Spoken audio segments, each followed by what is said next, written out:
Testing 1, 2, 3. We got some audio here. All right. Okay. All right. As I was saying, no Kellen this morning. She's in the midst of traveling. Friday, we didn't get to talk a lot about anything about what was happening, with Texas or any of the legislature kind of jumping out and heading over to Illinois. And so we'll hit that all today. So if you want to comment during the program today, I'll bring your thoughts and opinions onto the show. The phone number 330-595-1600 if you want to get on the program. Right off, so let's kind of bring everybody up to speed on what we know. This is going to be a freaking interesting week. A lot of drama is going to happen.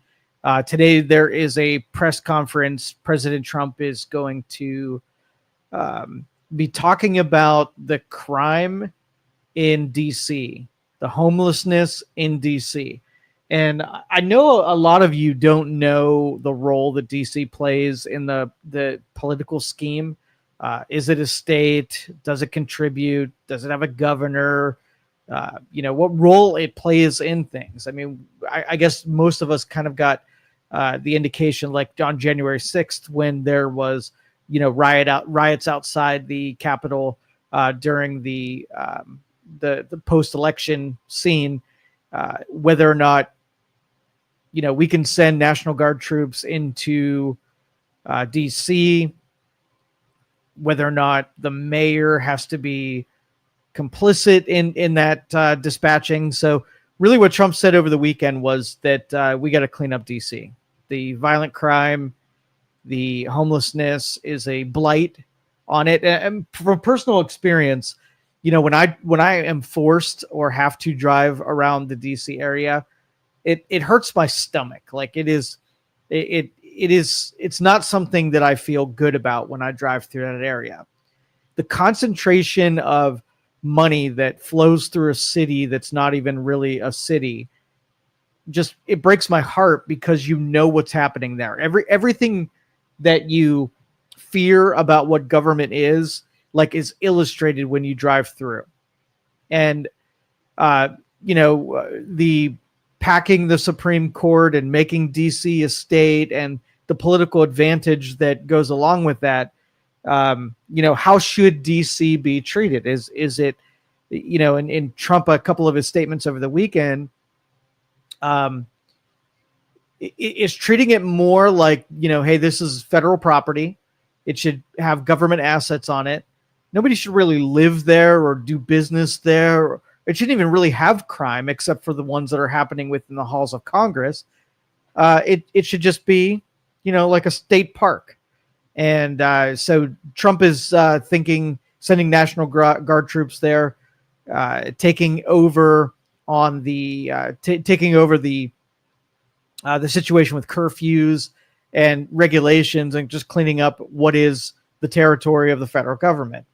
Now, here's what I foresee. I think it's a good idea that the National Guard troops should, help municipalities and states and anyone who is suffering from crime problems. It does not help an area to be riddled with it. I was just over the weekend went to Walmart. Unfortunately, had to go there to pick up some tools, and right across from the Walmart, in a parking lot that was behind a grocery store, there's a little homeless encampment, plastic chairs, bags of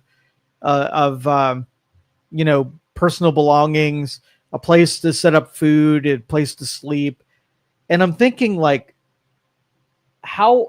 why is this allowed? Like, if I were just to go into a parking lot and set up camp and say, this is my home, like, how is that even allowed? It two parts to it. Let me first address the necessity of people without homes, separate from where do you put these people if they don't have homes? So what leads to homelessness? What makes it necessary for someone to stand out on a street corner and to hole up in a back alley or, take refuge in a parking lot somewhere? That's one issue. Now, as a society, what do you do with those people? How do you help them? How do you get them into, stable, as a stable renter, a homeowner, or a participant in society? So that's one element, and I've got my personal feelings on that. But the, going through a city, rounding up homeless people and putting them in some agriculture, some field, put them in a field and have them fend for themselves, find, some psychological help for the people. Do you pair them with, financial professionals to help them, get their shit together? Like, what leads to this? Is it drugs? Is it mental illness? Finding out what the root cause of the problem, and do people just have the right to be homeless if that is where the decisions lead them? And, again, my personal feeling is, as a human being, I want to help these people. I want to audit their lives and find out what decisions they're making and find out what led them to the place that they're in, help them make different decisions and lead them to something that is more stable, whether or not that's churches, group homes, volunteers that, open their garages or spare rooms or backyards or whatever. I think these people need sort of like one-on-one personal help, somebody who is ahead of them in the game that can help them make better decisions. And so when someone's like, hey, you know what, it's 9:00 in the morning and shit's bad. I want to, make life better. Should I shoot heroin? And then have a reasonable person say, yeah, you know what, heroin's not probably your best play today. There are better options than heroin. Maybe we rake leaves, mow lawns, try to get a job, whatever, and give a runway of someone that can assemble enough good decisions that lead them to a place where they can find housing. So if you got, like what did California do when you had Asian leaders come in? Well, they cleaned them up. All right, well, let's pay attention. Who's modeled this? Who has a big homelessness problem? Why does it happen? And what do they do with the people when they clean them up, in quotes? Do they just stick them in a different dark alley, or are they looking to solve the problem? And it seems like that if it exists in every city, no matter where you go, Pittsburgh, Cleveland, Columbus, no matter what, you find people that are unhomed. And it would be easy enough to get our religious leaders and our political leaders to have an understanding of what causes it. And then once they have a spreadsheet that says what the cause of homelessness is, that they start working on it. Instead of it being a political issue where you pick your favorite political angle and make that the reason. So yes, property values are very high. Renting is very high. There's a lack of low income housing that doesn't participate in the stemming problem. So if you go to low income housing, is there evidence there that all the things that causes homelessness are also there in public housing? So if you want a real cleanup, you actually have to have engineers without bias go and find the original problem and, shame and hold accountable the people for making those decisions. And, it's one thing for you to have like a hard edge punishment or consequence for making bad decisions. But then if the result is that those consequences are that you have homeless people, that's part of the part you have to engineer out of. And so this week we'll probably see the National Guard start to clean up and set curfews in Washington, D.C., clean up the crime, clean up the drugs, clean up the prostitution, clean up the homelessness. And, I'm interested to see how far they're willing to take it. If we can model DC as what we do with that. I mean, when I was a kid, you actually had mental institutions, people who just could not conduct themselves in regular society. You sent them to mental institutions and try to rehab some of these people to, graduate back into society again. I think that's a really good idea. Now, if mental institutions and prisons are hard to distinguish between, where there's no rehab going on and it's a way to just store people, like those are human beings, and to just warehouse a bunch of human beings that are difficult to process into your, your culture and your civilization. There need to be smart people that are engineering our way out of this as well. So this is sort of like a byproduct of really the dumbest amongst us are in decision making, and instead of our academics and our specializations that could solve these problems, we need to invest in our communities. And that's not a catchphrase and a cliche. Investment doesn't necessarily mean just throwing money at something, but you have people that are legitimately interested in solving a problem. And when you are given those people are given license to actually solve the problem instead of making it a political football, you might see some kind of advantage given back to the rest of us. Because honestly, if we have nothing but murder, crime, homelessness, drug use that are a blight to our societies, the residents of those societies have an interest in helping clean that up and making it better. And rather than investing in, it breaks my heart when, the U.S. government gives money to some sub-Saharan African country to help with something, but then ignores the problems that are in our own cities. But so this is an opportunity to model how you clean up a city, and not doing it from an unempathetic standpoint, doing it from a science and academic standpoint is what I'm really interested in. Do I have hope that that's the direction that we're going to take?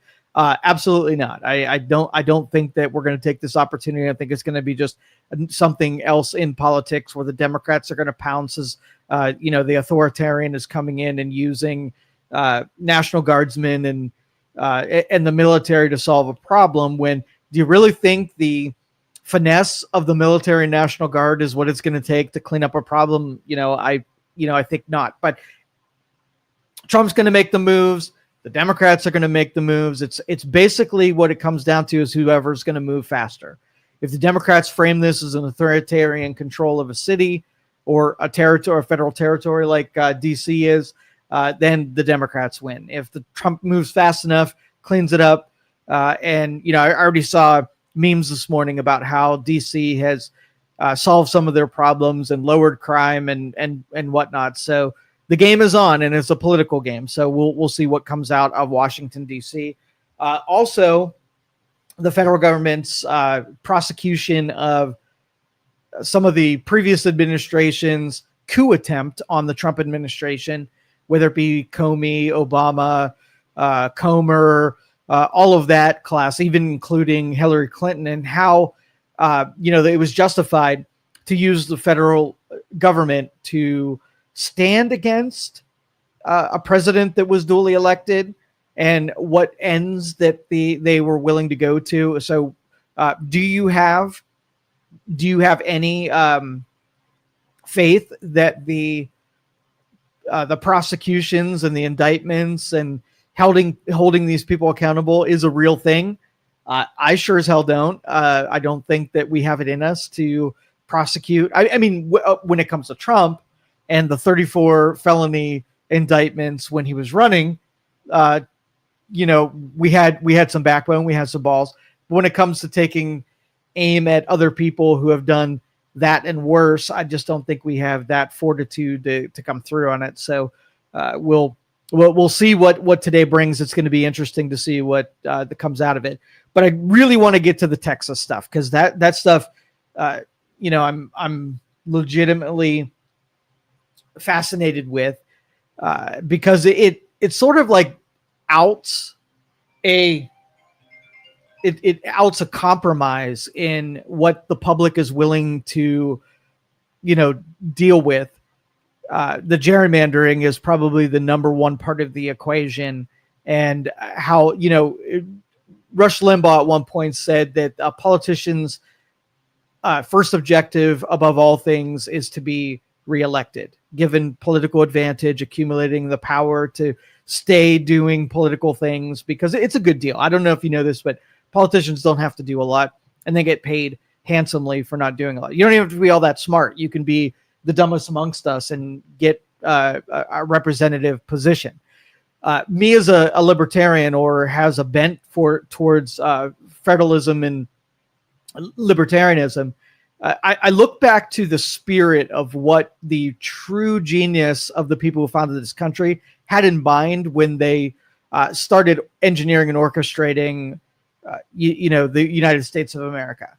And so gerrymandering is interesting when you look at it through a lens of, if you're a politician, what is gerrymandering?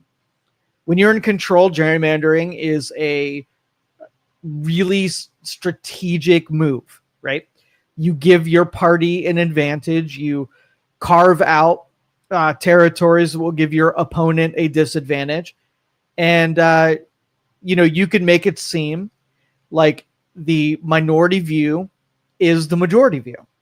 And if you were to, when you audit things down and say, okay, well, does every group have a equal right to representation?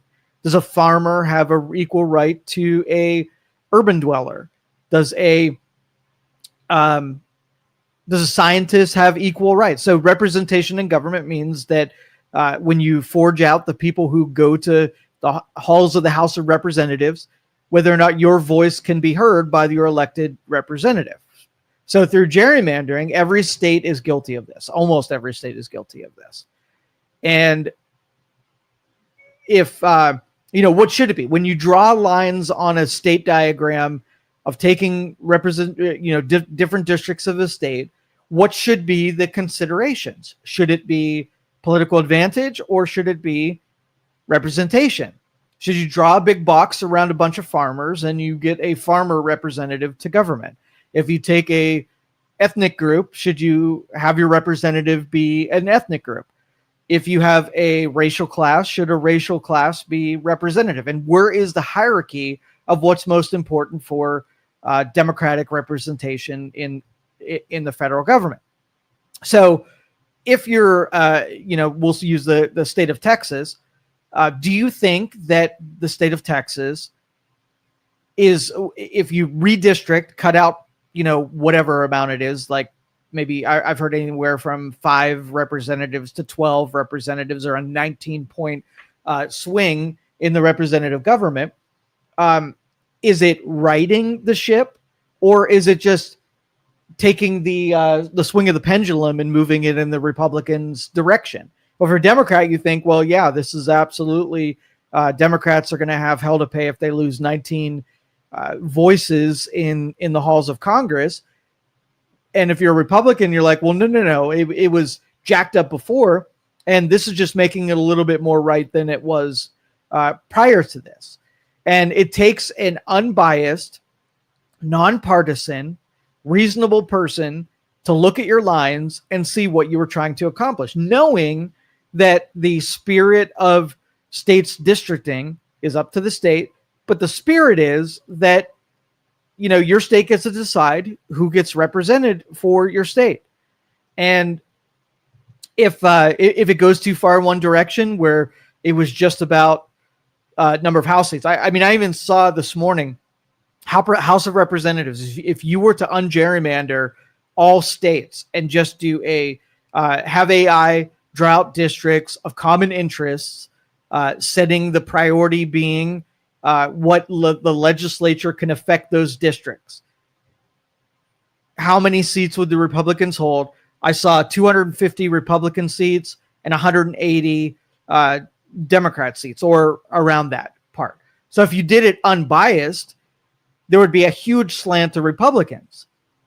And is that the will of the spirit of districting? Would the Democrats say, hey, if the unbiased approach was where we just drew districts where we're no slanting for political purposes, if it's that heavy in Republican view, would I be able to support the unbiased approach when I have so much to lose? And Republicans would be frothing at the prospect of getting so much representation that they'd be like, yeah, this is freaking awesome. Let's get this thing done.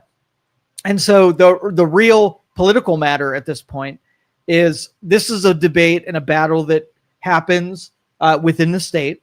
And you had 50 plus representatives of Democrat persuasion leave the state. And without their 50 plus seats, the state house in Texas could not convene. And therefore, the redistricting and gerrymandering of Texas could not take place. So who's a bigger asshole in this? Is it the people who are derelict in their duty when Democrats lose and they don't have enough representation to fight up against something? Is the play to just leave to another state? Or is it that you suck it up, know you lost the election, know that you're giving up gerrymandering, try harder next time, and play the game straight up? Democrats really invested in the Constitution or the rule of law, or someone who hates the Constitution working around it and not following the letter of the due process. Well, the due process is if you're in the minority, you lose a lot more than if you're in the majority. So you got to go get a majority in order to win more. That's just the due process of any legislature. And so the 50 plus Democrats should show up. They should take their L. They should lose their districts, and it should piss people off enough for Democrats to get incited to vote more often and vote more people, into office so that they can regain the majority. But if it's gerrymandered, then you have little cause or hope that Democrats could even be, elected. So the plus is that I think that it's so absurd and it's so dramatic that things are likely to change because of the entropy that is now in the topic. The downside is that the Democrats are taking the worst version of this. They fight these things headlong into the ideology, and this is the case of like the Voting Rights Act. They take a racial perspective on this, and I don't think this is the proper play. I think you take the straight up play like I did, reasonable, that a skewed legislature in any direction where it's not about 50-50 means that party is going to have a runaway advantage. And it's, having a mob of any flavor is not good for the process. So, but the reasonable people need to say, okay, I'm either going to play the political game and do it straight up and take my losses and reconvene and do it the right way, or, you're going to the political way and say, hey, you know what? The goal is to get power. And if I have to get power, that's the way that I'm going to take this. And I think no matter what, the drama is not done. So the governor of Texas did 4 or 5 things. I'll count them.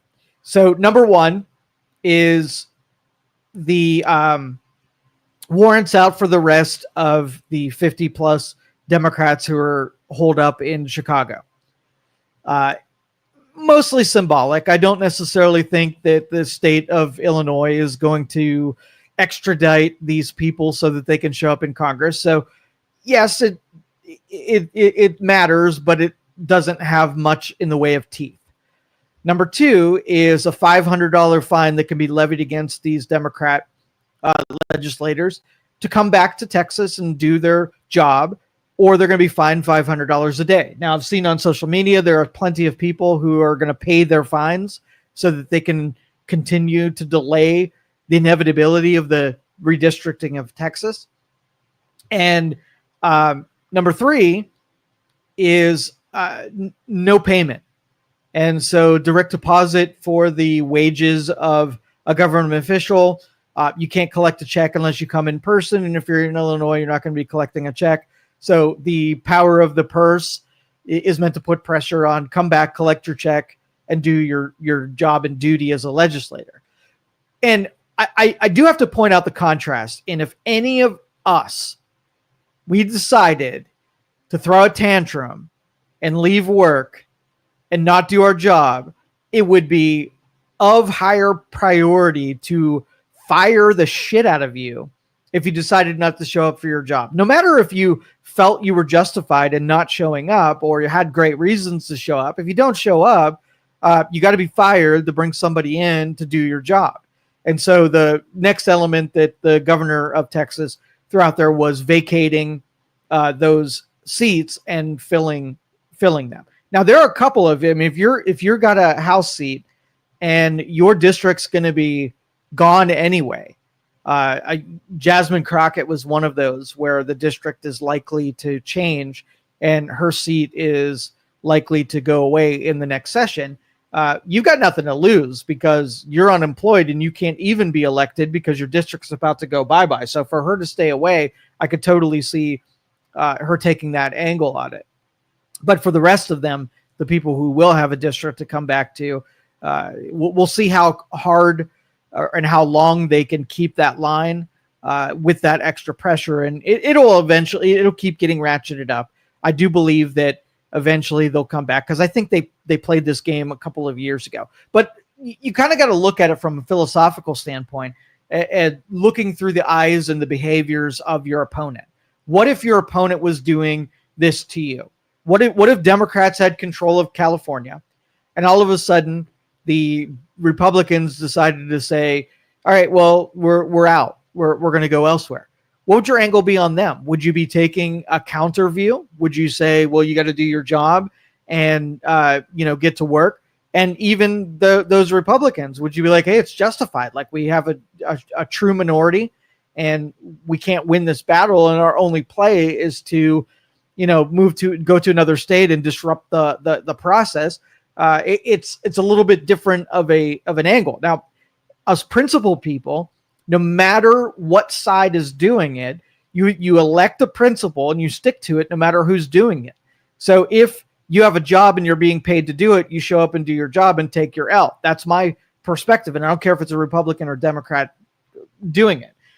Julie says, how about New Orleans gerrymandering? Elections would be more how about no gerrymandering? Elections would be competitive based on policies only. And, when Lauren Matthews was here, we were talking about how you do it, how you rip politics out of it and make it so that it isn't gerrymandered, writing in your mission statement. And I think that if everybody knew what the process of gerrymandering was and what it should be, and then had a nonpartisan group that had 0% chance of using it. So if I were, so as an engineer and a programmer, if I were to want to make sure that my AI didn't bring biases into the equation, I would have to program the defenses against biases into the logic, right? And so how do you do that? Well, number one is only giving data that is necessary to the logic or to the AI. So if I didn't want it to consider someone's opinion, I would deprive it of the data on opinion. So if I wrote in my logic that said, I want a state to have a hierarchy of interests, who should be represented in government? Should it be Republicans, Democrats? Should it be males, females? Should it be black, white? Should it be Republicans, Democrats? What are the interests and what's important to the majority of the people? And the state decides what that hierarchy is. And then we're like, okay, well, here's the hierarchy. I want you to draw a map that has 17 districts that the hierarchy is this: commerce, industrial, political, socioeconomic. And if we can agree on what the hierarchy should be, then an AI could totally pick that out. But so long that we can't, I don't necessarily think that if you put it up to vote, what the hierarchy should be. Should it be, what if it was randomness? What if you took a state and said, randomly draw this state into 17 equally populated areas, and those are our districts? Would that be better than the hyper-partisan districts than there were? I would say that would be a good first beginning, right?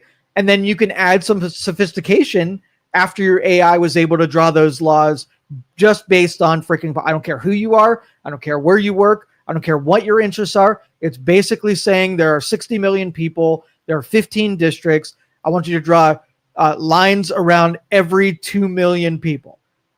I argue that it would be better than where we were at today. Could it be made better through some more, data points and more logic? For sure. Now let's separate it and say who should have a voice. Okay, so what do they do when they go to the state house? They enact laws that, let's just say 80% is regulations and 20% of it is social programs.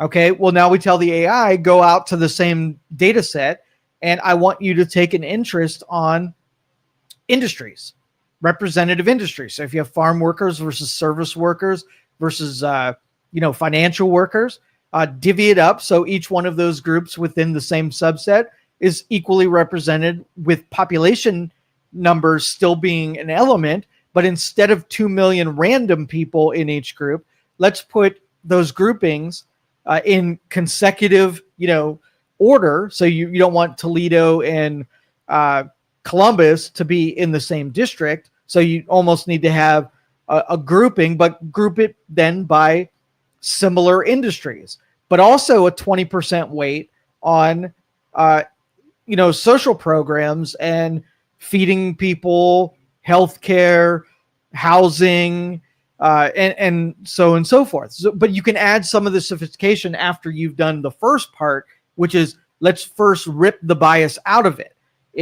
And you've seen, Illinois was a good illustration. I watched the Sunday shows, and Pritzker was talking to mainstream media,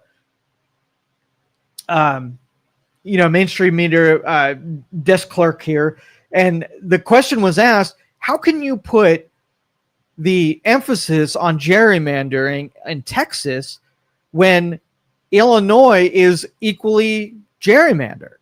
And Pritzker's response, and this is very telling from a politician, is he said, well, that's just a distraction. Instead of countering it with why your gerrymandering is better than Texas's gerrymandering.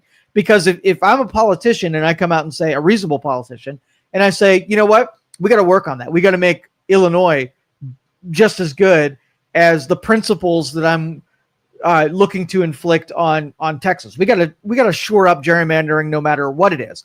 But the problem is, the reason that you're muted is that you only have a problem with gerrymandering that works against you, and you're willing to tolerate gerrymandering that works for your political party. And that's when I don't want to hear anything you have to say. Even if you've got good points, F you and your partisan angle on it. I want reasonable people who are like, okay, we disagree with it in principle, so let's apply it uniformly. But do you want to be the first state to end gerrymandering? So do you want to take Texas and remove gerrymandering when you've got New York, California, Illinois, New Hampshire, Connecticut, and all of these other states that are going to keep doing it? Well, why would I do that? Why would I give up the advantage of having it gerrymandered when nobody else is going to do it? So it's almost got to be federal. And as much as I freaking hate anytime the federal government regulates something, right, they can actually orchestrate it so that it all happens at the same time and then bow out and go do something else. That consolidation, the minute that they're not looking, is going to happen again. So I think it's a natural occurrence, and I'm undecided whether or not I just want, the voting groups to figure it out amongst themselves and to model it when you have, California super willing to say, well, if Texas is going to do it, I'm going to do it. And it just degrades down to what 5-year-olds would do on a playground. And, it doesn't speak very highly of our civilization and our culture to be so willing to act sophomoric when it is in our, when it's in our advantage. So thank you, Julie, for that comment. And I'm with you on principle. I think gerrymandering should be rooted out. But first, before we do that, I think it has to be rooted in some kind of universal truth, not partisan truth, but universal truth about what should be. I think we had a really good bead on things before AI. I really think we did. And even in the 80s and 90s, I think we had a better understanding about what unbiased actually meant and what reasonable people, the definition of reasonable people even were. Like if you can get two people that disagree on things, send them into the room and not let them leave until they can have some kind of compromise, I think that is the reasonable approach. And when is the last time you can think politically that happened? That you truly knew what each player was going into the room with their interests in mind and finding out a fair compromise that was uncorrupted fair compromise. And what I mean by that is when, our legislature meets and they make a compromise, it means like you give up a portion of your principle and I'll give up a portion of mine, and that's ends up being the compromise rather than dialing something back. So for instance, if a legislator had an idea for something and they were like, here's the deal, we're going to take $1 billion from every billionaire and we're going to give it equally for every homeless person that's in the United States. They believe in it, they think it'll work. And then you have a person that says, we don't steal from people and take their $1 billion and give it to somebody else. Let's both of us go into a room and come up with a compromise that does not mean that either person gets their way. You have a reasoned approach between the two. You reach homeostasis between warring opinions, and you come up with an option that solves some of your problem while you give up something that you really wanted, and vice versa. And I think that art of that deal is dead because politics is redefined compromise as I get something I want, you get something you don't want. You don't have to dial anything back. And I don't know. I think that strategy is dead in politics for now.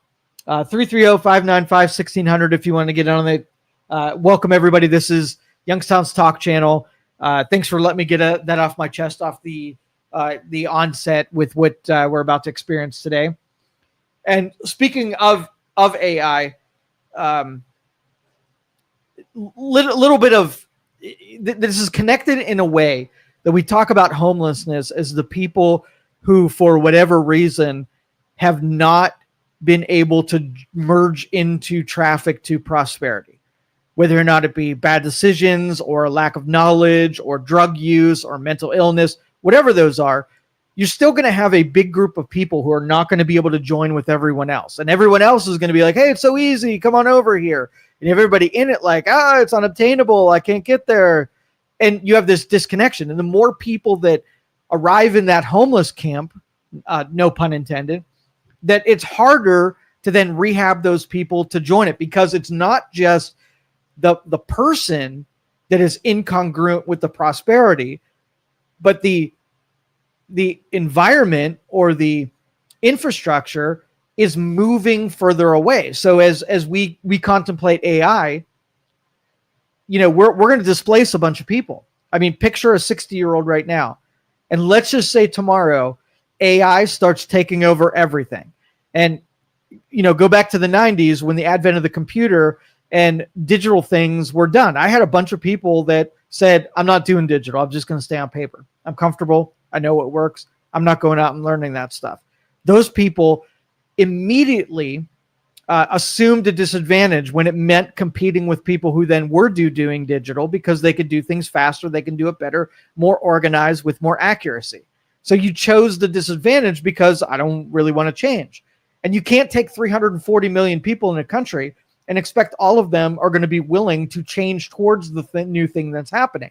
So you get this separation between the people who do not want, to merge, and you have the people who are like, I've got to adapt into this, and I got to get good at this, and I got to figure out how to use it to my advantage. Well, digital and computers and the information age and digital banking and digital everything was a small separation. But AI creates a massive separation. And part of the dangers of AI is, like my kid and I, we're programmers. So we spend our weekends writing code and calculating numbers and creating things in the digital space. So we make computers do more things based on what we encode into them. Well, we're talking about AI and how it then takes the programmers, something that would, it used to take us, I would say, about 2 or 3 weeks to put together a pretty simplistic program. All right. Just because you had to organize it, you had to write your code, create your variables, create the graphics that go along with it, develop the user experience and make it a tool that was useful to the person that was going to be able to use it. And that was a long process. Well, if I can go to AI, I can go to OpenAI, I can go to Grok, I can go to Gemini, I can go to all these tools that now we have at our disposal. I can shrink our 3 week, the 3 weeks it took to do this. I can throw maybe an hour's worth of prompts at AI. it could do all of that stuff for us and make it happen within the same day that I attempted it. So I took a 3-week horizon, a 3-week runway, and I shrunk that down to an hour. I can take a game that would have taken me 3 weeks to develop, like we'll say the snake game. Everybody played on their Nokia phone. You use the little arrow keys. You move a snake around. It eats the little fruit things. It grows in length. And think about how much time that took a person to set that game up manually. I can go to an AI right now and say, hey, AI, write me some code that is a snake where segments grow when the snake eats fruit. It moves around a platform. And the goal with the user experience is to orient the snake so that it can eat the fruit and not hit itself, because if it hits itself, the game's over. So it goes and adds, a bunch of code, and I use the code, and it's like, okay, well, that's okay, but here's the changes I want you to make in the code. Now I want you to make the speed variable where it speeds up as time goes on to make it a little bit more challenging. I want the fruit to be more random, randomized, where it appears on the screen, and you keep throwing new prompts, and eventually you're like, in a day, through a series of new instructions to the AI, it did something in a day that it took a person weeks to do. Now, the marketplace is salivating over this innovation. Think of how many things can be created when you shorten the time period that it takes to create it from months down to hours, right? And how many people does that displace? So if I'm a graphics designer or I'm a code writer, if what I did being paid by the hour to do, now this AI can do in a matter of seconds. It doesn't take a rocket scientist or somebody who has specialization in that, because the AI is going to do it on your behalf. So now you have this grouping of code writers and graphics developers. They're like, hey, wait a minute. That's my job. I was doing that. How dare you displace me that way? So the first part is whether or not it's justified in displacing these people in the first place. And the second was, now what the frick do you do? What do you tell them to do?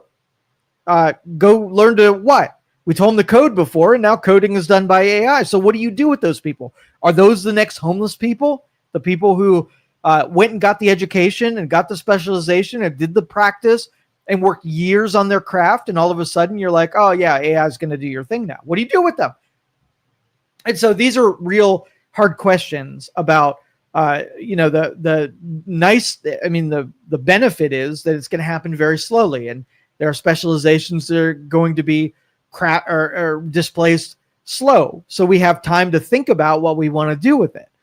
But on the other side of that if it happened quickly, at least we could do something big enough to figure out what we do. The Joe Rogans of the world, and the Elon Musks of the world, and the people who are knee deep into this are going to say, well, there are going to be companies that use AI and they're going to displace workers.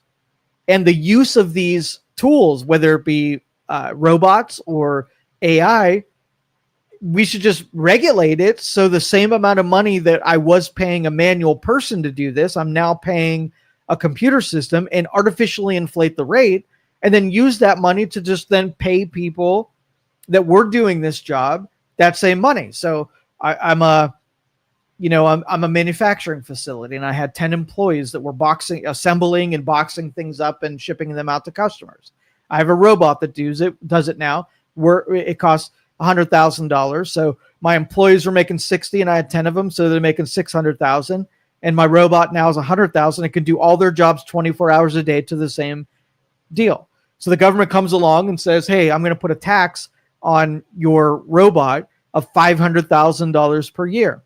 Now, from the manufacturer, now it's the same money that it was costing before, but now the government takes the $500,000 and it gives it to the 10 workers, and now they don't have to do anything, right? They just get paid to do nothing. So a future ahead of us where nobody's really doing labor jobs anymore.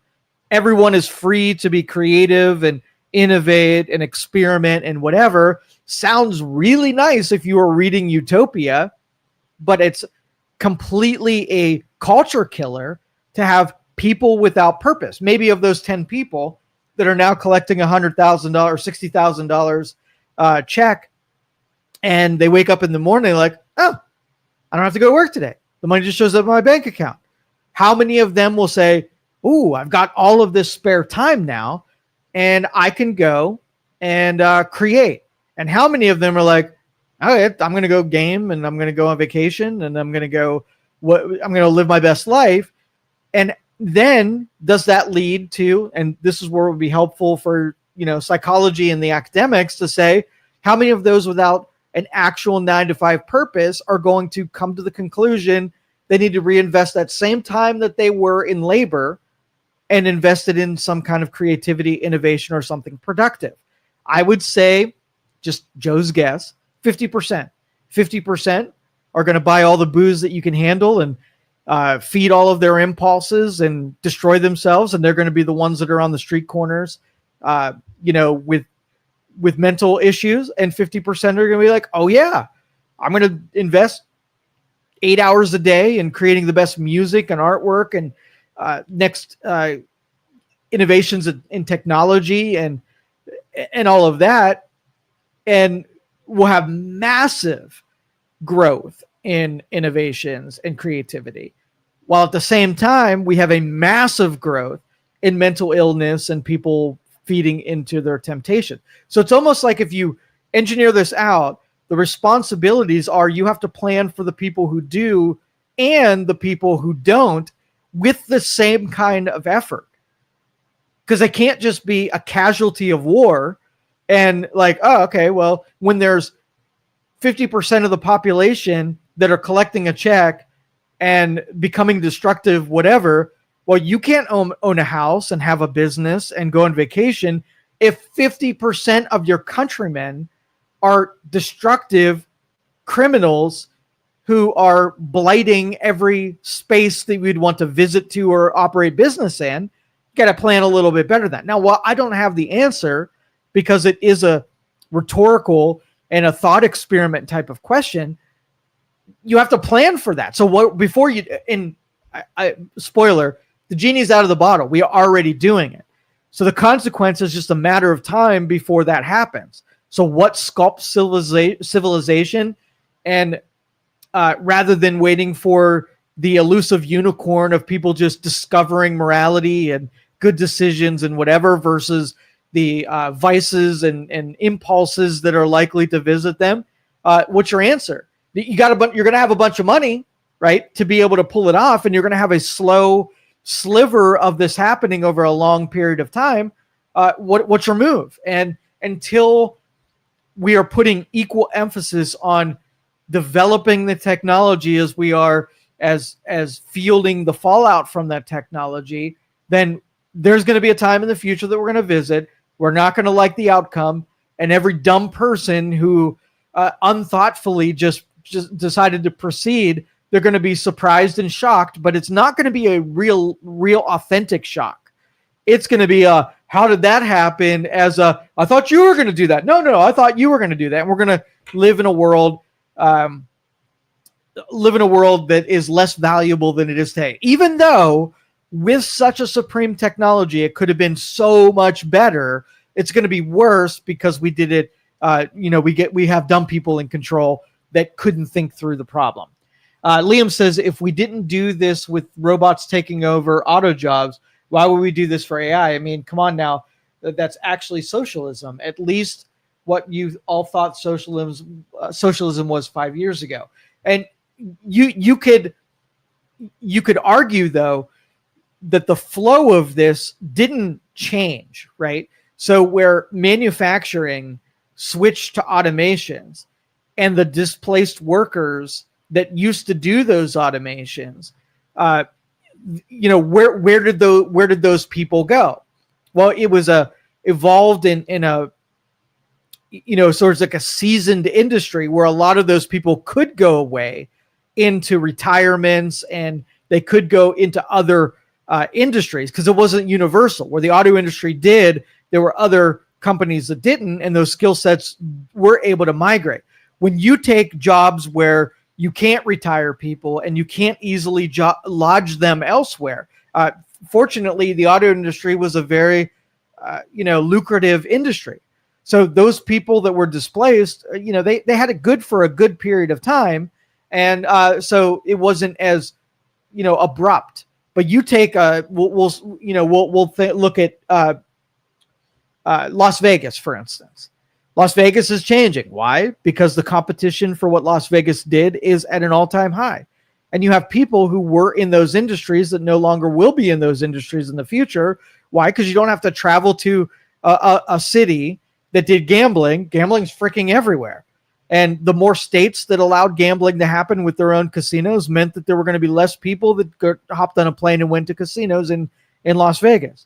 The entertainment value, where you can get your dopamine hit once a year, go to Las Vegas and get something that you could get nowhere else. Think of what Las Vegas offered and things that you just can't get anywhere else. It's a very limited list. So it lost its advantage. So it was up to Las Vegas to retool itself, knowing that there was heavy competition for the reasons why people came to you, and you need to retool. Well, what happens to the workers who are in those industries? If the industries don't retool, that means that you're going to have an erosion of tourists, and then the people who end up paying the largest price are the service workers who are now completely displaced. Now, I'm still pretty hopeful that because not all of our industries are dominated with AI, there are still places to go. So a lot of those will. But I'm painting the picture where AI is so prevalent that you can't go somewhere and not compete with it, where it's been displaced. The numbers are in such high volume that you can't easily move those people to different places. And that is the dystopian outcome that is a certainty if we stay on this path. Julie says, what would you create if you were displaced? Human beings are adaptable, right? So you sort of have these two warring tribes, right? You have the highly adaptable people who you could pick them up by their head and take them anywhere else, and they'll figure it out, right? They have the mental capacity, they have the sort of like the fortitude to be able to take on frictions and hard things and make it work no matter where they're at. I don't care if you were in one field and all of a sudden that disappears. You were in sales, and then so you go to another place, you jump on your covered wagon, you fight off some Indians, and you in the new place, you look around and find out, how can I make it here, even if I have to get good at different things. So let's just say the 50% tribe of adaptable people are there. Now, 50% of the people are there are your non-risk takers, the people who are like, they're forever people, right? They get a job, they work the job, they do the job, they build a family and whatever. The traditionalists, they fear change. They're really low beta people. Those are the people that I don't know what to do with. They're not adaptable. So if you take everything away from them, you put them on the island and they just die, right? They don't have it in them where they feared it. They put all of their energy into conserving what they had because they are not able to just conform to a new space, and you just die. So you got to think of tribe B as the ones you need to put your emphasis in. How do you then go to a person that worked 30 years in one industry, tell them that everything they know is going away, and say, just learn to code? It's an unfair ask because they're just not wired that way. And so we came from, the industrial age where you can go to high school, find out that you weren't going to, do A, B, and C, but you could totally do D, E, and F. Well, there was a huge demand of D, E, and F. I could just go to a mill. I could just do labor jobs, and I will, rather than using my intellect to do something, I use my work hours and my, strong back. Well, then that erodes, and what do you do with those people? Where can they find, a place? So I don't have an answer at all, and I don't think anybody really does. All I know is that shift is going to make it apparent that if we don't plan through that, those are the people that are going to be purposeless. They're going to have mental issues. They're going to be next generation's criminals, and they're going to destroy whatever golden ivory towers that we're able to formulate because of our sophistication, but because we didn't plan on what we were going to do with them when we displaced them. And I think that is surely on the so if AI's development is technology and engineering and electricity generation, it is also equally as important to plan through those people as a cost of this technology, just as much as, birthing it or creating it. Julie also says there's a lot of produce rotting in the fields of California that needs picked. And that may be. We might find that there are industries that absolutely need labor that they didn't have access to. And, once the Trump administration gets rid of the illegal people, maybe the rotting crops that are out there, somebody says, hey, you know what? I've got availability and I've got a strong back and, I could totally do that. So the people that you had rotting cabbage in a field are like, oh, you mean I'm going to have to pay an American that has a strong back to do this, and I can't pay them $4 an hour under the table anymore. I've got to pay them $25 an hour, and then they factor that into agriculture and the cost of the product, and what shows up on your grocery store shelves costs more than it did before. And other countries who still have, immigrant labor, slave labor, are able to do it for $4 an hour, and the grocery store has to then choose between a $25 head of cabbage and a $4 head of cabbage. You can see how this goes south really quick, because we're picking a snapshot in time and saying it's not just there's no way that any of these problems are solved with a binary decision. It is 100% going to take the finesse of smart people to figure this out, where all people are made whole, not just the worker and not just the consumer and not just the provider, but everybody's got a stake in this, so that, did we benefit from slave labor before? When I buy $1,000 phone and find out that this thing should cost $3,000, and I've been getting away with $1,000 because I was leveraging slave labor to get it. When you actually take authentic labor and build it in this phone that costs $3,000, I'm going to say, I can't afford a $3,000 phone. You can't just charge me $3,000 after you have been charging $1,000. But then the adaptable people will say, oh, okay, well, iPhones are going to be $3,000 now. I'm going to make a phone that might not have everything that you had before. But if the goal is to give you something within your price point that was adequate to how you use the phone, now we have an innovator in a different space, not giving you everything you want and desire and bells and whistles that are, way beyond what the average user uses anymore. Maybe you push back what consumers are willing to buy, and you create industries that are below premium. You just have to write yourself.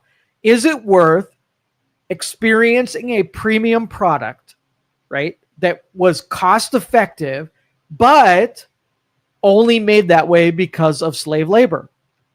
You wouldn't be able to morally be able to justify it, or, in good conscience, be willing to deal with it. You would have to make concessions in one department.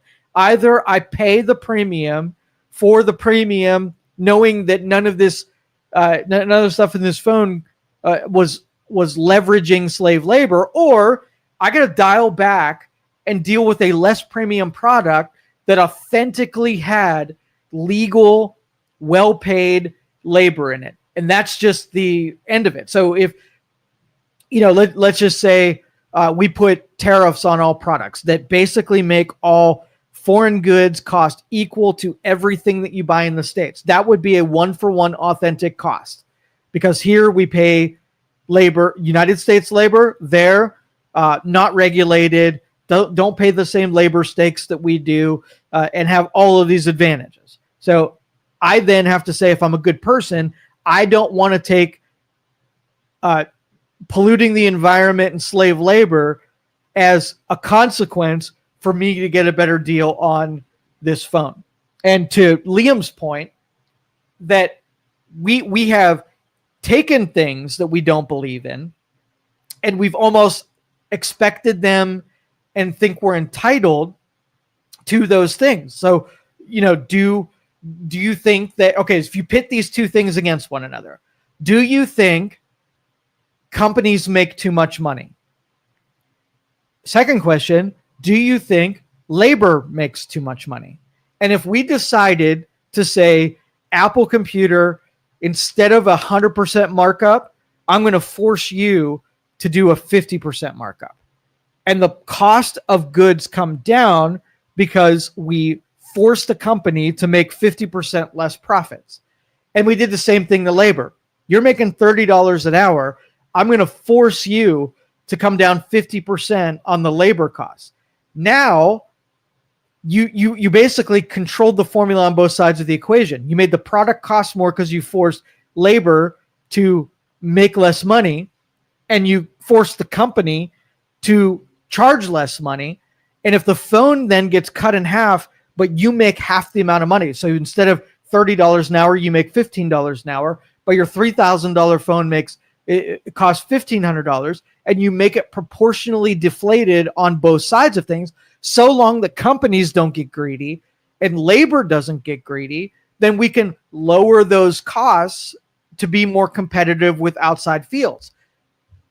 You as a stockholder and a 401k holder, do you want Apple then to make more money so that it ends up in your retirement account, right? And as the producer, do you want the labor to make more money so they can buy more consumer goods?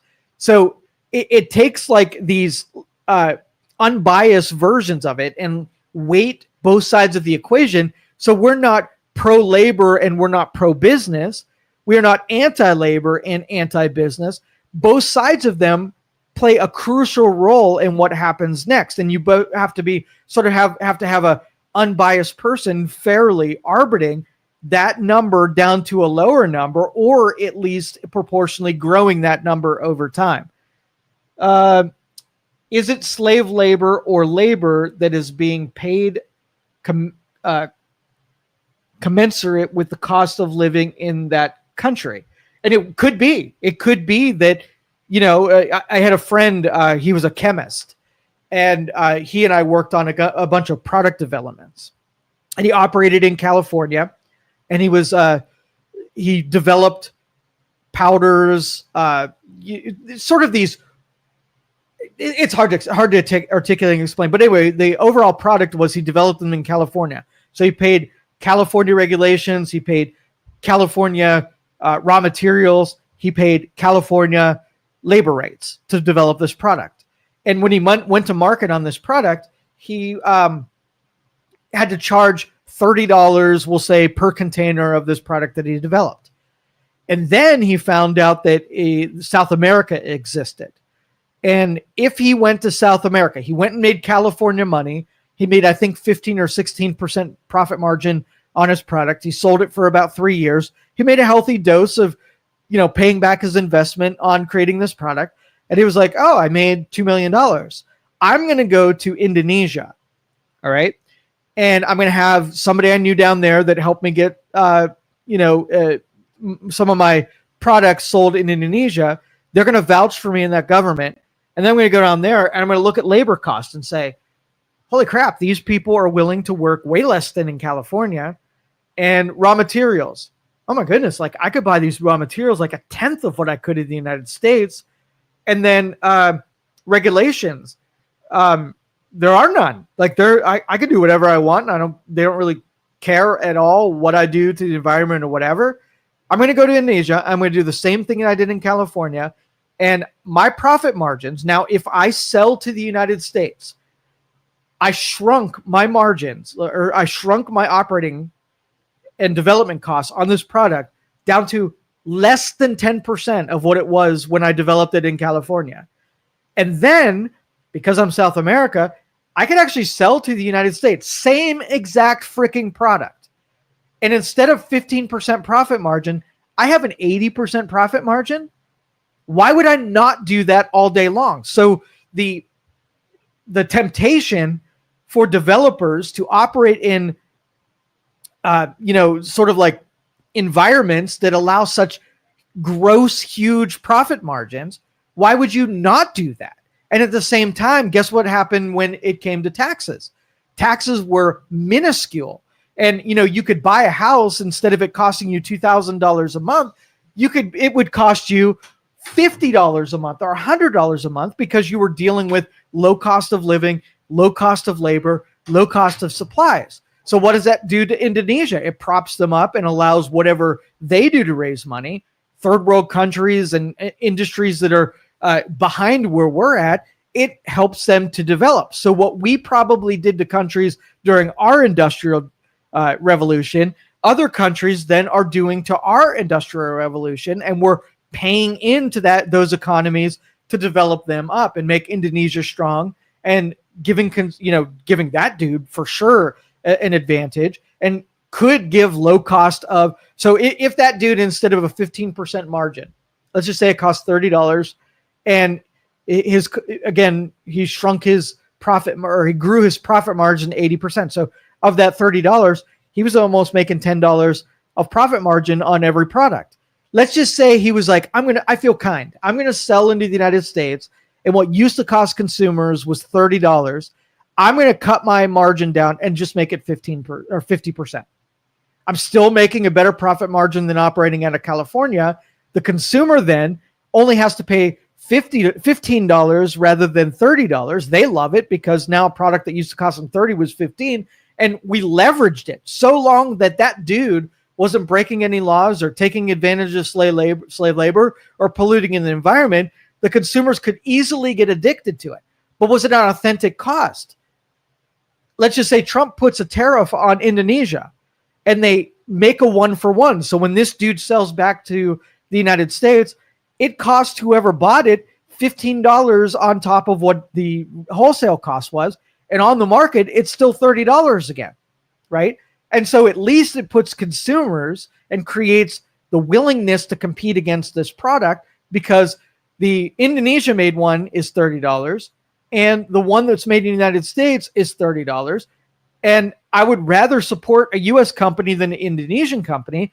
Now the leverage and the temptation is to bring his company back to the United States, because his disadvantage is lost. Now, in this case, there's not any chance whatsoever that this dude comes back to the United States, because every dollar that he made while he was in California will allow him to live super comfortably in Indonesia for the rest of his life. And even if he only makes 15% down in Indonesia, he'll do that forever. So that battle has been lost long ago to bring that industry back to the United States. So let's see. Carter Stone said in California, it was illegal to hire individuals who are not authorized to work in the United States.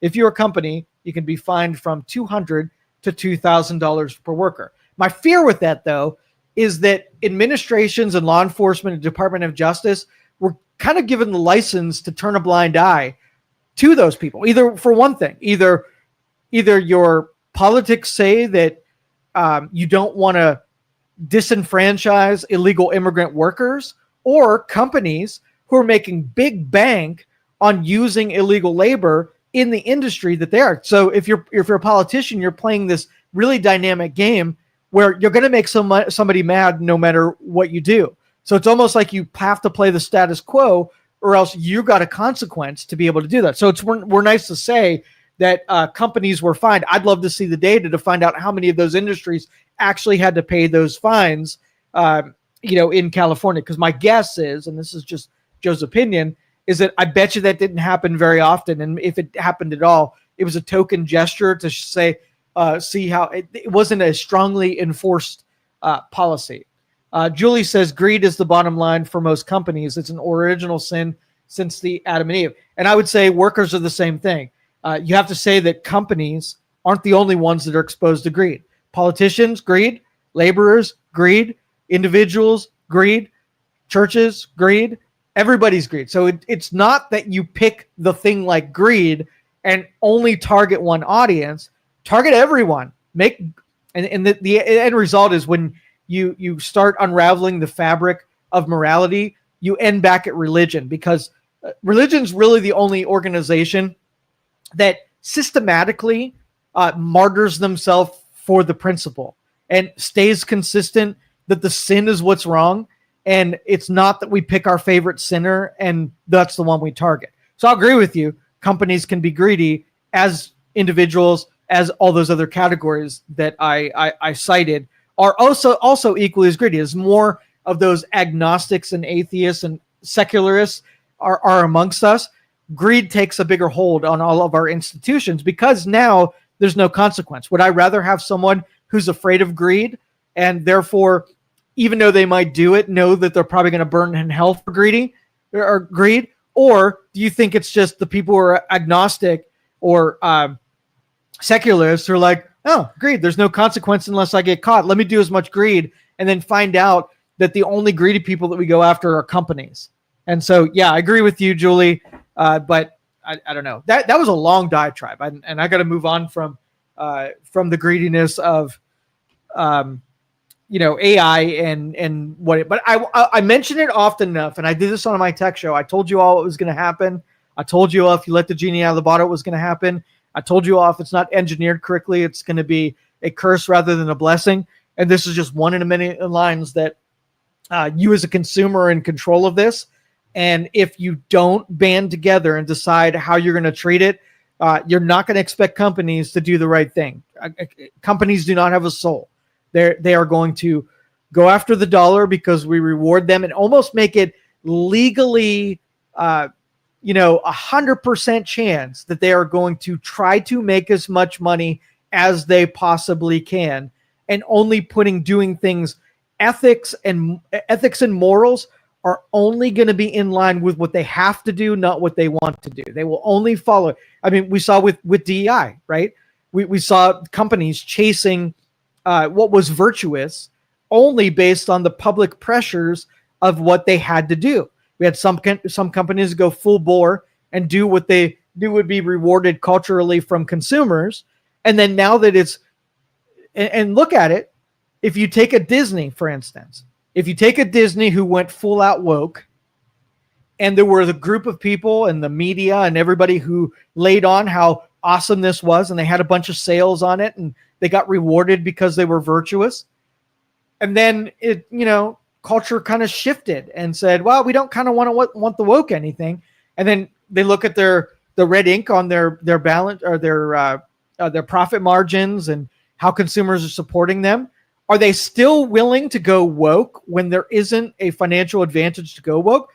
They've got this barometer and they're going to follow what they're rewarded for. So it's easier to punish companies and change their behaviors. It is harder to punish consumers to change their behaviors. So if I wanted to right all the consumers, I would give advantage to companies to do the right thing. And I would and I'm not talking cancel culture, but I'm talking like prohibitive.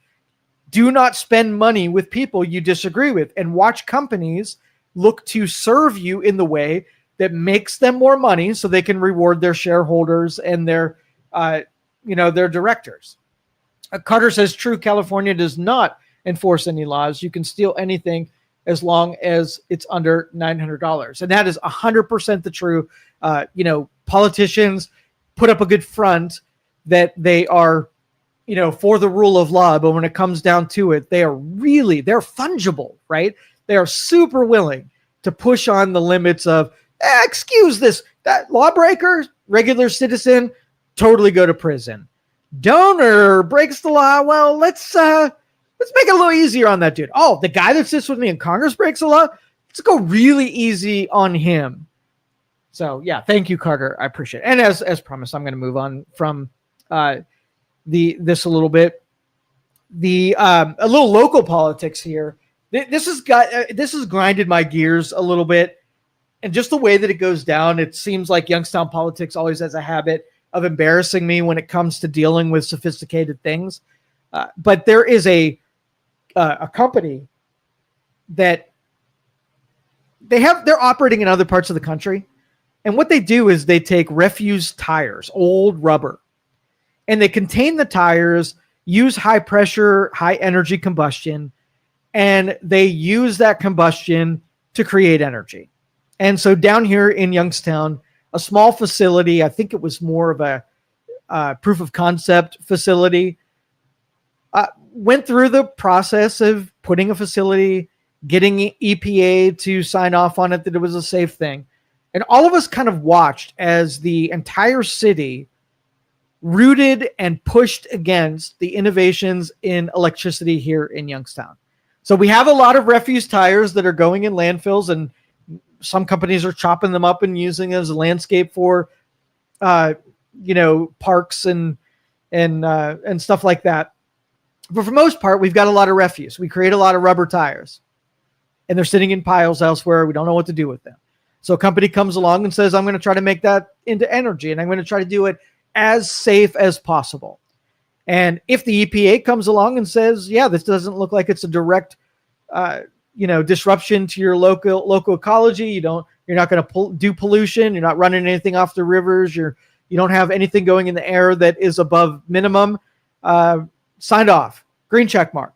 EPA says it's golden. But then your city administrators come to their own opinion and taking the science and saying, well, no, this is going to pollute. Even though the EPA says it's within line of the EPA, we're going to say it is going to pollute. We don't want those jobs, right? We take an industry that's willing to take a risk in your community.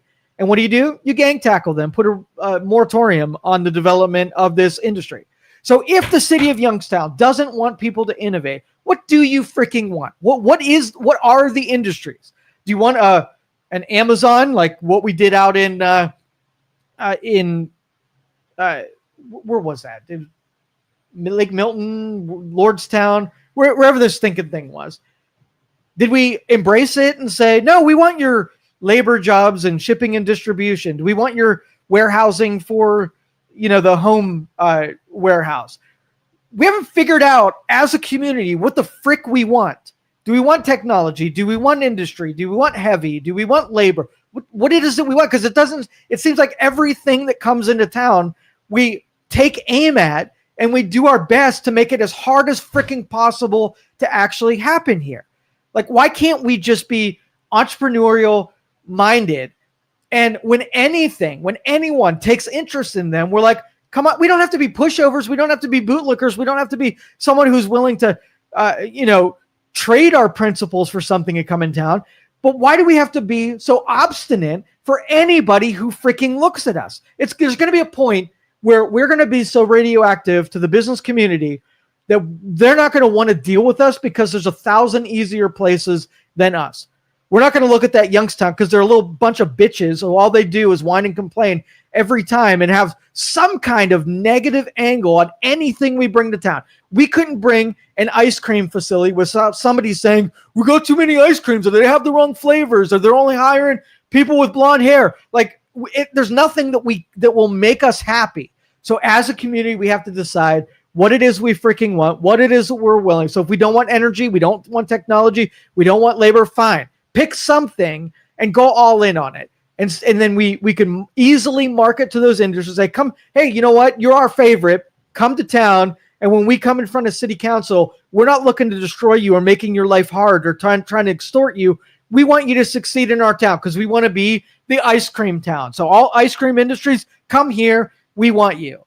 But I can't convince the public to all go in line. I can't convince politicians to all get in line. There's so much infighting and ego and corruption that nobody can decide what it is that we want to bring into our community. As long as that's happening, I'm not putting myself on the hook for any of these bastards.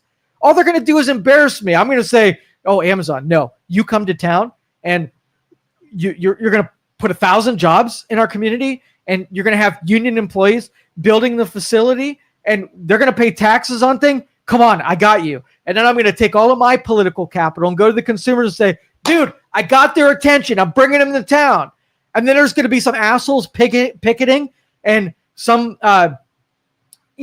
councilman trying to extort them for more tax money, and some regulator trying to, get some paybacks on there. I mean, I would never in a million years go to bat for anybody in this community if it means my reputation is going to vouch for this community. I don't believe in any of those groups enough to know that you're not going to look to embarrass me the first chance that you get. So that's why we sort of need a leader within those industries within government to decide what we want and keep all of your cats in control, right? And as much as they want to stray, like it's basically it's a free for all. So we like, for instance,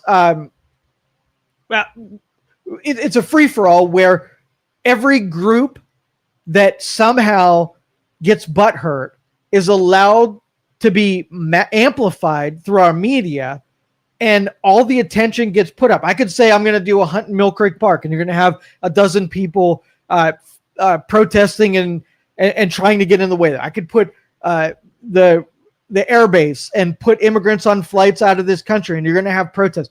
No matter what, the protest industry and the stalling industry and the getting in the way of innovations industry is huge business in our area. And it makes it incredibly hard to get something done when it's so much easier elsewhere. Do you think if I took company XYZ that wants to manufacture widgets, do you think it would be easier for me to go to Tennessee, Nashville, Tennessee, and get my company, let's just say I'm brokering this deal. I have Nashville, Tennessee to choose from, and I have Youngstown, Ohio to choose from. And I'm sitting in the boardroom and saying, who's our best candidate? Who's our best suitor for bringing your facility? Here's what's going to happen if you bring it to Youngstown. Here's the pushback you're going to get. Here's how much the community is going to support you. Here's Nashville. Here's the pushback you're going to get. Here's how the community is going to embrace you. Here's what's in store. If they were picked and you're a terrible suitor, if I'm a politician and I don't get picked, I'm the leader. I'm going to go to my community and say, hey guys, here's the deal. We're not even on the grid. Here's the reason why. This is going to be, I'm going to be bad cop. I'm going to be tough love. And I'm going to tell you why people pass on us. And if you want people to choose us, this is how you have to be. And if you want people to pass on us, just keep acting like you are. And it's going to be my administration's main priority to get the community in line, so we're not a bunch of ignorant people who just want to obstruct everything that happens. Because if you're 80 years old and you just want the status quo and you've got yours and you want to take, my 15-year-old or a 20-year-old that's trying to make its way up, and they see all of the opportunities in your community and they're like, oh yeah, I'm not staying here. I'm going to a different community, one that isn't brain dead, one that isn't going to get in its own way every step of the way. Governments that make dumb decisions and are corrupt and just scrape money off for themselves and don't make good decisions for the citizens of the cities that they serve. And you have the old people who won't part with a tax dollar or develop city services or invest in what's innovations are going to happen. Yeah, I don't want to be there. I want to be a more progressive community that isn't brain dead. I'm going to call it brain dead because that's effectively what it is. So anyway, that's the, I think it's SOBI plan that's down here. So if you're a reasonably minded person in our community and you want to see innovations, I don't want you to just blindly support them. I want you to look into them and see what they're really all about. Vocalize, be louder than, if you support them, I want you to be louder than the media who's going to admonish them, the city council who's going to admonish them, citizens who don't have a freaking clue what they're talking about, admonishing them. Be a little bit louder than those people, because our media in this area, they don't really, there are very few that actually have a brain, right? They're not writing these stories and taking the opposition the way. They're a barometer just like everybody else who's finding the political winds of what's popular and what gets people whatever, and they're just parroting, they're just parroting the views of the populist opinion. Right, just like companies can be controlled by shifting the populist movement, the media too will shift with that populist movement. I used to think there was a vast conspiracy and there was a controlling force that made the media say what it said. And now I believe really that they're just not real smart and really don't have put a lot of priority into writing informational stories to inform the public. They're just moving with the river of popular opinion. And wherever that dudes, I'm telling you, every morning I look at what is trending on Google and I try to line up with what I talk about with what's trending, right? And basically what trend does is what people are interested in, what people are clicking on, what people are responding, what people are mad about, what people are happy about. And those trendings are the top 100 trending thing. I want you to look at it. I want you to go to Google Trends trending now, right? I want you to Google that. And I want you to really take and try to have an intellectual debate on anything that's in that top 100. Every morning, there's about 10% of the trending topics that are interesting from an informational and things that actually matter on that list. 90% are the brain dead topics that have everybody getting dopamine and everybody arguing. And I guess it's fun. Think about it. If 90% of the people that are voting alongside you are interested in the most brain dead topics, and the media is responding to delivering brain dead news articles, what do you think you're going to experience in a brain dead society with brain dead media and brain dead voters and a brain dead culture? It's going to be a pretty brain dead experience. And so if I'm an intellectual and I actually care about things, I'm going to freaking go elsewhere. I would rather go to an island of 4 people where at least the brain dead people are maybe 25% and escape the idiocy that all of us are participating every day. We get sucked into all this idiocy. Tracy Randall says, Youngstown runs on government handouts for being filled with crime, poverty, and unhealthiness. See greed and the skim. It's absolutely true. And this is no lie. I'm just not being dramatic because I'm in the business scene. But I believed in entrepreneurship in the area. I really did. I thought it was a bunch of people that over a meal had a really good idea. They thought through how they're going to take this idea and put it out into the marketplace. And through the quality of their services or product, invite the public to support what it is that they were doing. And the really good ideas got support from the public. And the really bad ideas got punished out of business. And everything was an authentic capitalist approach, right? That was the utopia that I believed in as a kid. And that's why I got involved in business.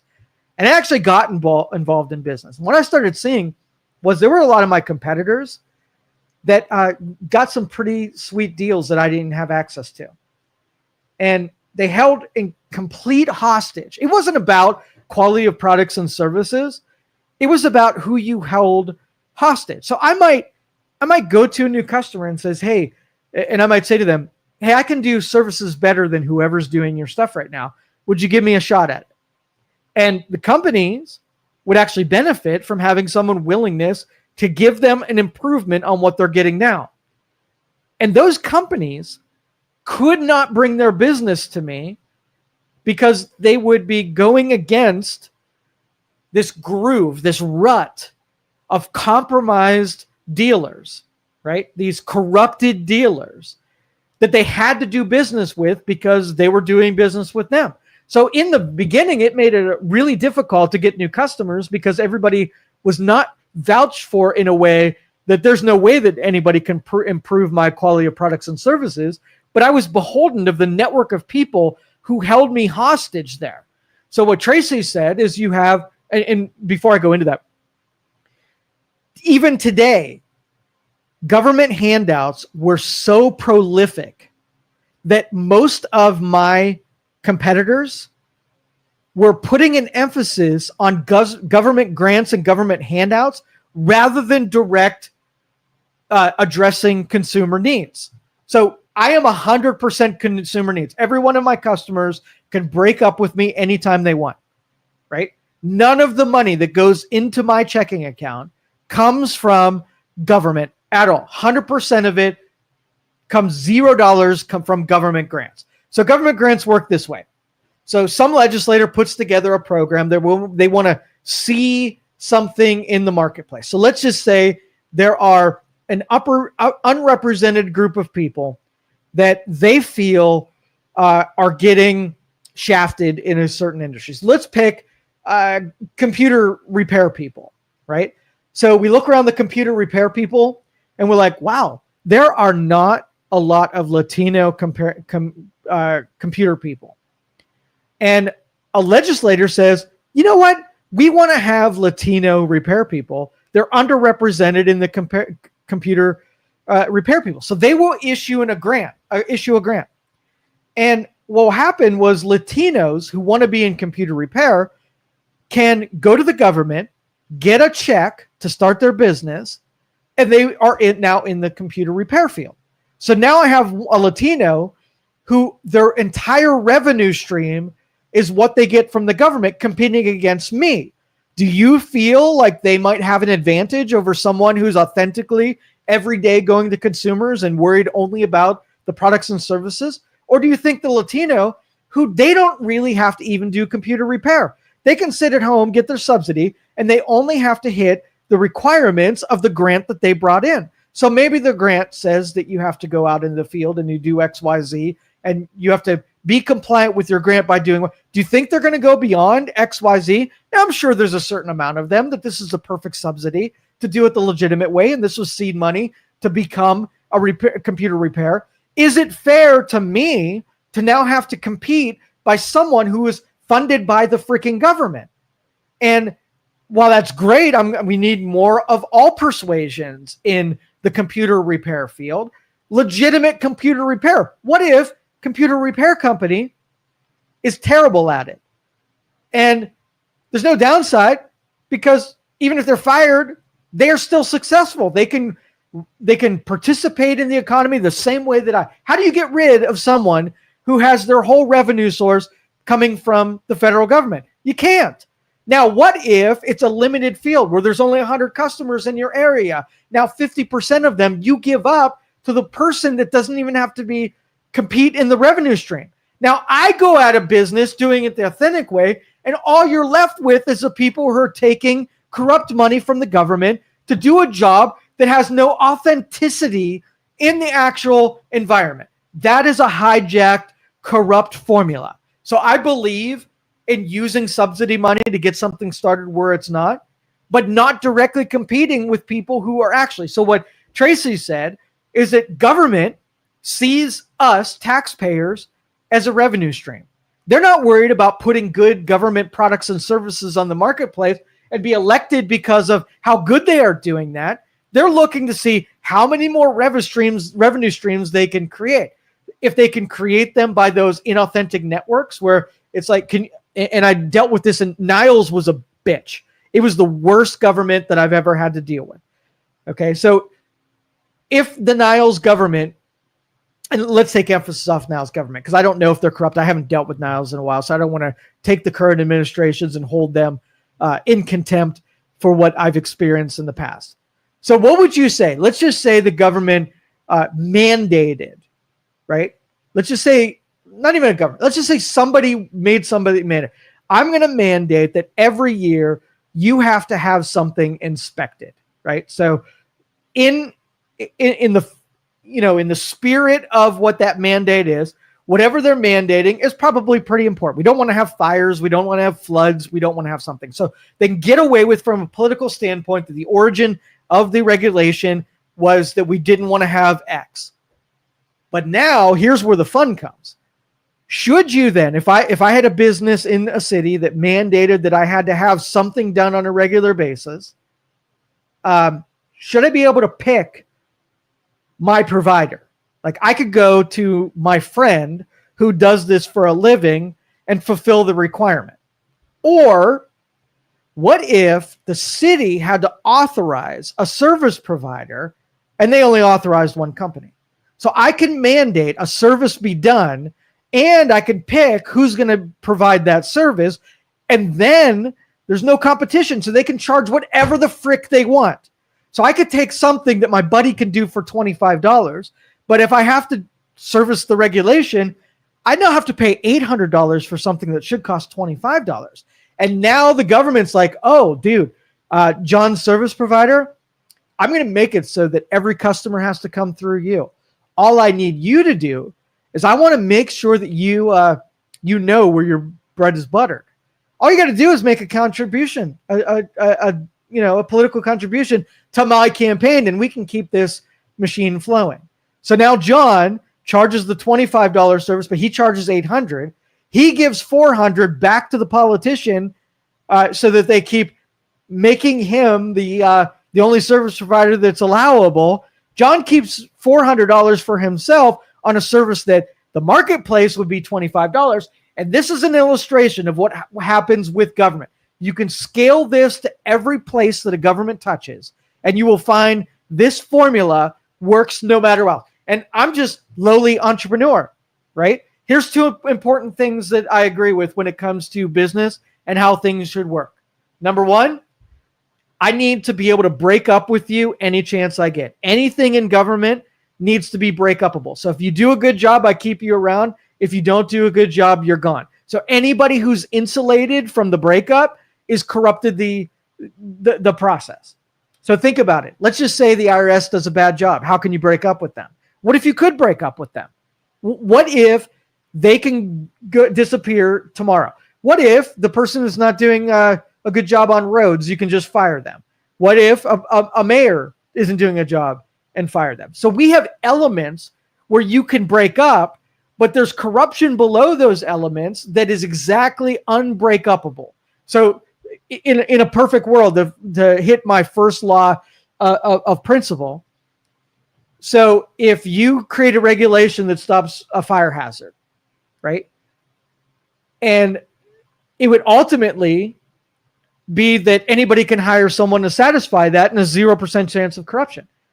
You get 27 providers who can all charge whatever they want to charge, and it could be anywhere from $25 to $300 if they feel like it.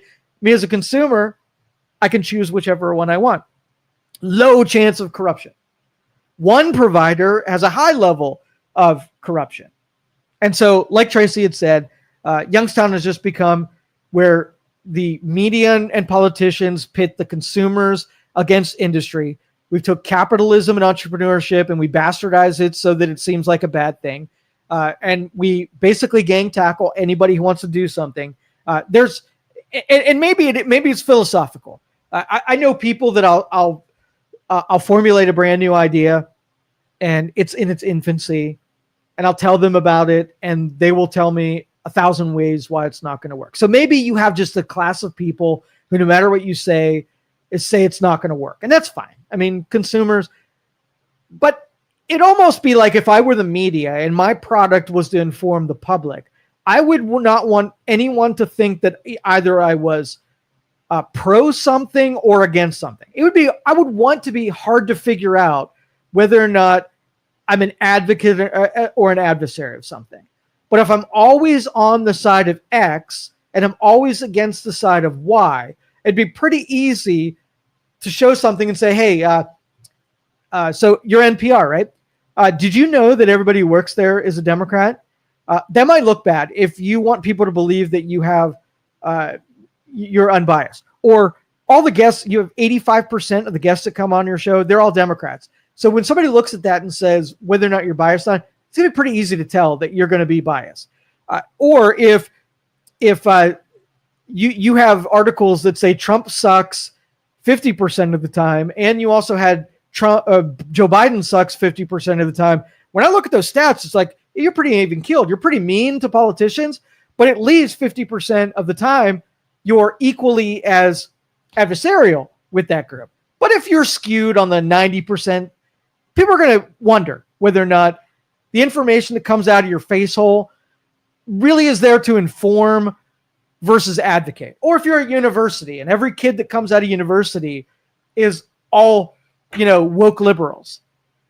There's some evidence to say maybe that the professors are too liberal. Maybe the structure of your curriculum is too liberal. Let's try to make it difficult to measure whether or not you are a liberal institution or not.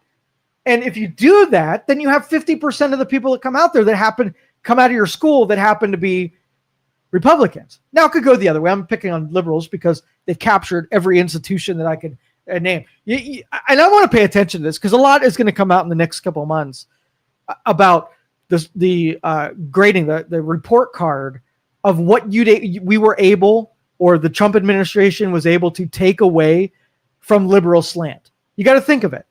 Okay, so if the media was captured by Democrats, and then all of a sudden it swings back and that capture is gone. It's going to be painful for Democrats as they watch some of their power controls erode a little bit, but you're going to feel a little bit better when, if you think of liberal versus of conservative media, you can think of just as many liberals media outlets as you could Republicans. Or if there's a subsidy that's given out, you can measure and find that there are 50% that are giving to conservative causes as there are of liberal causes. That'd be pretty equal, right?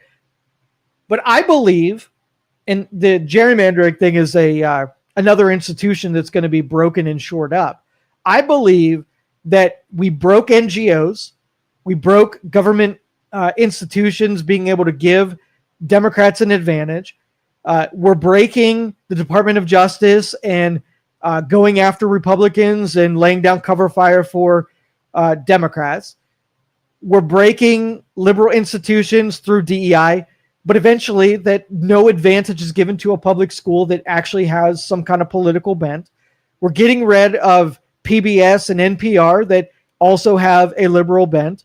We're getting rid of the voting blocks that give Democrats in the end, if we get rid of corruption and we end up that Republicans are skewed with a major authentic advantage, where you have to build in advantage if you want Democrats to make it seem like they had an advantage, even voting. Like if you don't think that voting was compromised over the last couple election cycles, you're really a zealot.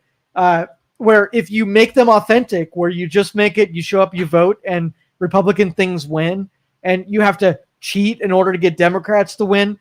Again, like I'd really like to see a 50-50 non-strategic advantage and politics to just come down to talking about philosophies, not hamstringing the controls and environments of politics, really just trying to sell your persuasion. Make it come down to whether or not what you do is objectively good or objectively bad, and have all of your representation based on measurable, objective grading and report cards. And that's my one contemplation. So I had a couple more things written down, but I'm going to sew this up and get on with my day, because I freaking ranted for an hour and 45 minutes.